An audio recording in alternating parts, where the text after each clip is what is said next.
करने वाले उत्तर प्रदेश में होने वाले उपचुनाव के बारे में, क्योंकि अब उत्तर प्रदेश में उपचुनाव का मुद्दा काफी तेज से चलने लगा है। और जो दोस्तों कुछ ऐसी सीट है जहां पर त्रिकोणीय मुकाबला होता नजर आ रहा है। आज मैं बात करना चाहूंगा खास सीट के बारे में।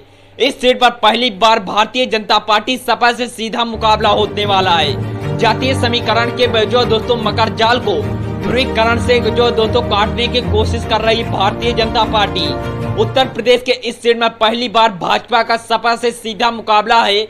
भारतीय जनता पार्टी जातीय समीकरण के मकर जाल को ध्रुवीकरण से काटने की कोशिश में लगी हुई है। वो चुनाव में जाट बहुल और खैर सीट पर इस बार समीकरण बदलते हुए भाजपा का मुकाबला 2022 में बसपा प्रत्याशी रही और इस बार सपा से चुनाव लड़ रही चारू कैन से है। 1992 में सपा की स्थापना हुई और इसके बाद से जो दोस्तों आपको बता दें, इसके बाद ही 32 साल बाद खैर सीट पर पहली बार समाजवादी पार्टी के सीधा मुकाबला में पिछले 5 चुनाव में एक बार जीत दर्ज करने वाली और 4 बार दूसरे स्थान पर रही बहुजन समाज पार्टी सपा व भाजपा के बीच सीधे मुकाबले में तीसरा कोण बनने के लिए भी संघर्ष कर रही है। दलित और बिखराव में उसके लिए मुश्किल खड़ी कर दिया है। यहां कब्जा बरकरार रखने के लिए भारतीय जनता पार्टी प्रत्याशी सुरेंद्र दिलेर के लिए राजनीतिक विरासत का कायम रखने के लिए इंतजाम है। और दोस्तों इसके बड़ी चुनौती अपना क्या गुटबाजी में मिल रही हरियाणा में जो दोस्तों पलवल और उत्तर प्रदेश में गौतम बुद्ध नगर और मथुरा जिले की सीमा से सटा खैर विधानसभा क्षेत्र वो इलाका है जहां भविष्य का नया अलीगढ़ विकसित हो रहा है। ध्रुवीकरण को धार से दे रही भारतीय जनता पार्टी इसकी सीमा पर ही राजा महेंद्र प्रताप सिंह राजविवी और ट्रांसपोर्ट नगर बन रहे हैं। ग्रेटर अलीगढ़ भी इस क्षेत्र में बनाने की तैयारी है। दक्षिणी सीमा पर यमुना एक्सप्रेस है। हालांकि यह सब चुनाव में मुद्दा नहीं है, जातीय समीकरण ही चुनाव के अहम मुद्दे हैं। जातीय समीकरण के मकर जाल को काटने के लिए भाजपा ध्रुवीकरण को धार दे रही है।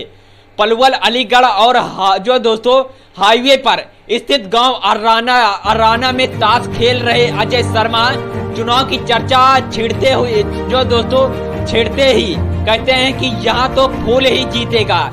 तभी उनके साथ बैठे जो दोस्तों मलखान सिंह कहते हैं कि नहीं, गांव की ज्यादातर वोट समाजवादी पार्टी को जाएगी और भारतीय जनता पार्टी ने कौन सा बढ़िया किया है। और अजय शर्मा उनकी बात काटते हुए ऐसा नहीं है, प्रत्याशी और पार्टी दोनों ही मामले में भारतीय जनता पार्टी अच्छी है। और दोस्तों इनकी बात काटते हुए रमेश चंद्र शर्मा कहते हैं कि यहाँ तो साइकिल और फूल के वोट है और गांव में ब्राह्मण जाट बघेल जाटो वाल्मीकि समाज और सूर्यवंशी खटिक समाज के वोट यहाँ बसपा के परंपरागत दलित वोट बैंक में सपा आजाद समाज पार्टी और भाजपा प्रत्याशी सेंध लगा रहे हैं। यहाँ से चुनावी समीकरण की तस्वीरें साफ होती नजर आ रही है कि कमावेश यहीं स्थित अन्य जगह भी है। मिनी छपरौली रही यह सीट 2012 में इस सीट से सुरक्षित घोषित किया गया था। लोक दल का मजबूत गढ़ रहा और दोस्तों 1969 में चौधरी चरण सिंह के भारतीय क्रांति दल में महेंद्र सिंह चुनाव जीते थे। 1991 में भाजपा के टिकट पर महेंद्र सिंह ने जीत दर्ज की थी। 1996 में इस सीट पर चौधरी चरण सिंह की बेटी ज्ञानवती भाजपा के टिकट पर विधायक चुनी गई थी।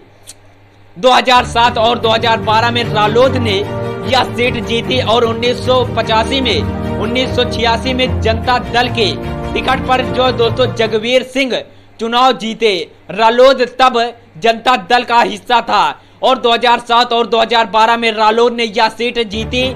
अब तक हुए चुनाव में 4 बार भाजपा, 5 बार रालोद, 1 बार बसपा और बार कांग्रेस ने यह सीट जीती है। और सपा जहां जाट मुस्लिम समीकरण के साथ दलित और पिछड़े को साधने की कोशिश कर रही है, वहीं भारतीय जनता पार्टी ध्रुवीकरण की कोशिश में मुख्यमंत्री ने चुनावी संबोधन के दौरान बटोगे तो कटोगे के एक रहोगे तो सेफ रहोगे जैसी बातें कहकर इसे साफ किया कि वोट बैंक में सपा और भाजपा दोनों ही सेंध लगाने की कोशिश में है।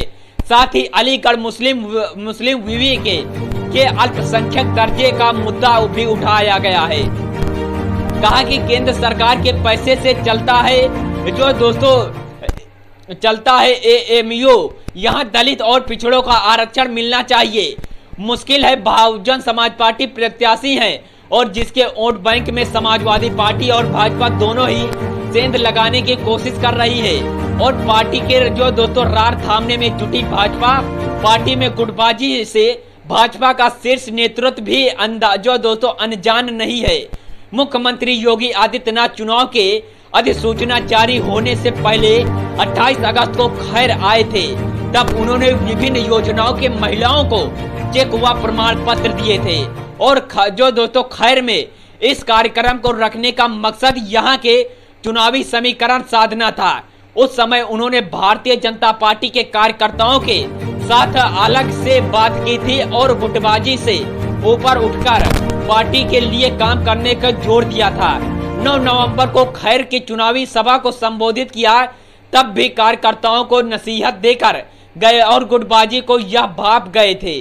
और इसके अगले ही दिन संगठन मंत्री धर्मपाल सिंह को हेलीकॉप्टर से अलीगढ़ पहुंचे और कार्यकर्ताओं से बात भी की। और दोस्तों यहाँ पर सबसे पहले मैं बात करना चाहूंगा कि जातीय समीकरण क्या है और यहाँ पर जातीय आंकड़े क्या हैं।